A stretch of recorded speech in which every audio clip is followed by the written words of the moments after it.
ಮತ್ತಾಯನು ಬರೆದಂಥ ಸುವಾರ್ತೆ 17ನೇ ಅಧ್ಯಾಯ 20 ಹಾಗೂ 21ನೆಯ ವಾಕ್ಯಗಳು. ಸಾಸಿವೆ ಕಾಳಷ್ಟು ನಂಬಿಕೆ ನಿಮಗೆ ಇರುವುದಾದರೆ ನೀವು ಈ ಬೆಟ್ಟಕ್ಕೆ ಇಲ್ಲಿಂದ ಅಲ್ಲಿಗೆ ಹೋಗು ಎಂದು ಹೇಳಿದರೂ ಅದು ಹೋಗುವುದು, ಮತ್ತು ನಿಮ್ಮ ಕೈಯಿಂದಾಗದಂಥದ್ದು ಒಂದು ಇರುವುದಿಲ್ಲ. ಈ ವಾಕ್ಯದಲ್ಲಿ ಯೇಸು ಕ್ರಿಸ್ತನು ನಂಬಿಕೆಯಿಂದ ಯಾವ ರೀತಿಯಾಗಿ ಸಾಧಿಸಬಹುದು ಎಂಬುದಾಗಿ ತಿಳಿಸಿ ನುಡಿದಂಥ ಸಂಗತಿಗಳನ್ನು ವಿವರಿಸಲಾಗಿದೆ. ನೋಡುವಂಥ ಸಮಯದಲ್ಲಿ ಯೇಸು ಕ್ರಿಸ್ತನು ಸ್ಪಷ್ಟವಾಗಿ ಹೇಳುತ್ತಾ ಇದ್ದಾನೆ, ಸಾಸಿವೆ ಕಾಳಷ್ಟು ನಂಬಿಕೆ ನಿಮಗೆ ಇರುವುದಾದರೆ ನೀವು ಈ ಬೆಟ್ಟಕ್ಕೆ ಇಲ್ಲಿಂದ ಅಲ್ಲಿಗೆ ಹೋಗು ಎಂದು ಹೇಳಿದರೂ ಅದು ಹೋಗುವುದು, ಮತ್ತು ನಿಮ್ಮ ಕೈಯಿಂದಾಗದಂಥದ್ದು ಒಂದು ಇರುವುದಿಲ್ಲ ಎಂಬುದಾಗಿ ನೋಡುವಾಗ ಸಾಸಿವೆ ಕಾಳು ಎಲ್ಲಿ, ಬೆಟ್ಟ ಎಲ್ಲಿ? ಸಾಸಿವೆ ಕಾಳಷ್ಟು ನಂಬಿಕೆಯಿಂದ ಬೆಟ್ಟವನ್ನು ಕದಲಿಸಬಹುದಾ ಎಂಬುದಾಗಿ ಕೇಳಿದರೆ ಖಂಡಿತ ಸಾಧ್ಯ. ಕಾರಣ ಇದು ಗಾತ್ರವನ್ನು ಸೂಚಿಸುವಂಥದ್ದಲ್ಲ, ಬಲವನ್ನು ಸೂಚಿಸುವಂಥದ್ದು. ನಂಬಿಕೆಗಿರುವಂಥ ಬಲ ಬೆಟ್ಟಕ್ಕೂ ಕೂಡ ಇಲ್ಲ. ಕ್ರಿಸ್ತನ ಮೇಲಿರುವಂಥ ದೃಢವಾದ ನಂಬಿಕೆಯು ಎಂಥ ಬಲವಾದ ವಿರೋಧಗಳನ್ನು, ಸಮಸ್ಯೆಗಳನ್ನು, ರೋಗಗಳನ್ನು, ಬಲಹೀನತೆಗಳನ್ನು ಕಿತ್ತು ಬೀಸಾಡುವಷ್ಟು ಬಲವುಳ್ಳದ್ದಾಗಿದೆ.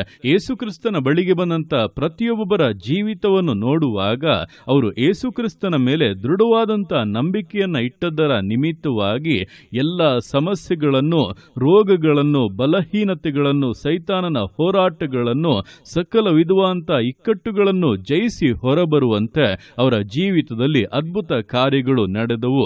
ಮನುಷ್ಯ ಮಾತ್ರದವರಿಂದ ಅದನ್ನು ಜಯಿಸುವುದಕ್ಕೆ ಸಾಧ್ಯವೇ ಇಲ್ಲ. ಯಾವ ಮನುಷ್ಯನು ಇದುವರೆಗೂ ಅದನ್ನು ಜಯಿಸಿಯೇ ಇಲ್ಲ. ಇದು ನಾಶನು ಎಂಬುದಾಗಿ ಹೇಳಲ್ಪಟ್ಟಂತ ಅನೇಕರ ಜೀವಿತದಲ್ಲಿ ಅದ್ಭುತ ಕಾರ್ಯಗಳು ನಡೆದದಕ್ಕೆ ಮುಖ್ಯವಾದಂಥ ಕಾರಣ ಅವರು ಯೇಸು ಕ್ರಿಸ್ತನ ಮೇಲೆ ನಂಬಿಕೆಯನ್ನ ಇಟ್ಟಿದ್ದು. ಸತ್ತು ಹೋದವರು ಕೂಡ ಬದುಕುವುದಕ್ಕೆ ಮುಖ್ಯವಾದಂಥ ಕಾರಣ ಅವರು ಯೇಸು ಕ್ರಿಸ್ತನ ಮೇಲೆ ನಂಬಿಕೆಯನ್ನ ಇಟ್ಟಿದ್ದು. ಅಂದ್ರೆ ನಂಬಿಕೆಯು ಅಷ್ಟು ಬಲಿಷ್ಠವಾದದ್ದು, ಅದು ಅಸಾಧ್ಯ ಎಂಬುದಾಗಿ ಹೇಳುವಂತ ಬೆಟ್ಟವನ್ನು ಕೂಡ ಬುಡ ಸಮೇತವಾಗಿ ಕಿತ್ತು ಬೀಸಾಡುತ್ತದೆ. ಜೀವಿತದಲ್ಲಿ ದೇವರ ಮಹಿಮೆಯನ್ನ ಕಾಣುವಂತೆ ಮಾಡುತ್ತದೆ ಎಂಬುದನ್ನ ತಿಳಿದು ಈ ದಿವಸಗಳಲ್ಲಿ ನಂಬಿಕೆಯಲ್ಲಿ ದೃಢವಾಗಿದ್ದು ನಂಬಿಕೆಯ ಬಲದಿಂದ ಜೀವಿತವನ್ನ ನಡೆಸುವಂಥದ್ದು ಬಹಳ ಬಹಳ ಮುಖ್ಯವಾದದ್ದು. ಇದನ್ನೇ ಯೇಸು ಕ್ರಿಸ್ತನು ಸ್ಪಷ್ಟವಾಗಿ ಹೇಳಿದ್ದು, ನೀ ನಂಬಿದರೆ ದೇವರ ಮಹಿಮೆಯನ್ನು ಕಾಣುವಿ ಎಂಬುದಾಗಿ.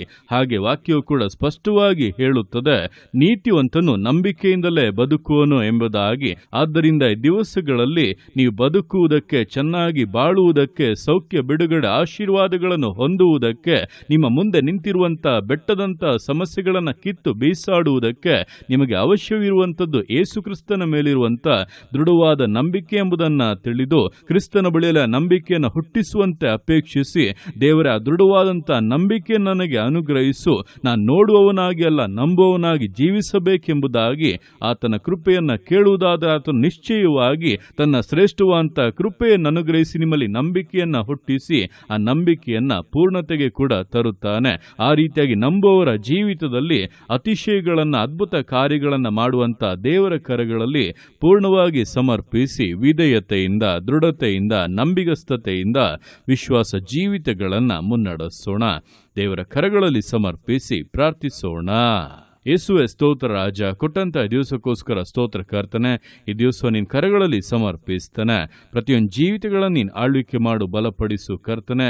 ಹೌದಪ್ಪ, ಸಾಸುವೆ ಕಾಳಷ್ಟು ನಂಬಿಕೆಯಿಂದ ಬೆಟ್ಟವನ್ನು ಕೂಡ ಕದಲಿಸಬಹುದು ಅಪ್ಪ. ನಮ್ಮ ಜೀವಿತಗಳಲ್ಲಿ ಆ ದೃಢವಾದಂಥ ನಂಬಿಕೆ, ಆ ಬಲಿಷ್ಠವಾದಂಥ ನಂಬಿಕೆ ಇರುವುದಕ್ಕೆ ಪ್ರತಿಯೊಬ್ಬೊಬ್ಬರಿಗೂ ಸಹಾಯ ಮಾಡು. ಅವರ ಮುಂದೆ ಇರುವಂಥ ಬೆಟ್ಟದಂಥ ಸಮಸ್ಯೆಗಳು, ರೋಗಗಳು, ಬಲಹೀನತೆಗಳು, ಅಸಾಧ್ಯತೆ ಎಂಬುದಾಗಿ ಹೇಳಲ್ಪಡುವಂಥ ಪ್ರತಿಯೊಂದು ಕಾರ್ಯಗಳು ನೀಗಿ ಹೋಗಲಿ. ಯೇಸುವಿನ ನಾಮದಲ್ಲಿ ಅತಿಶಯಗಳು ನಡೆಯಲಿ.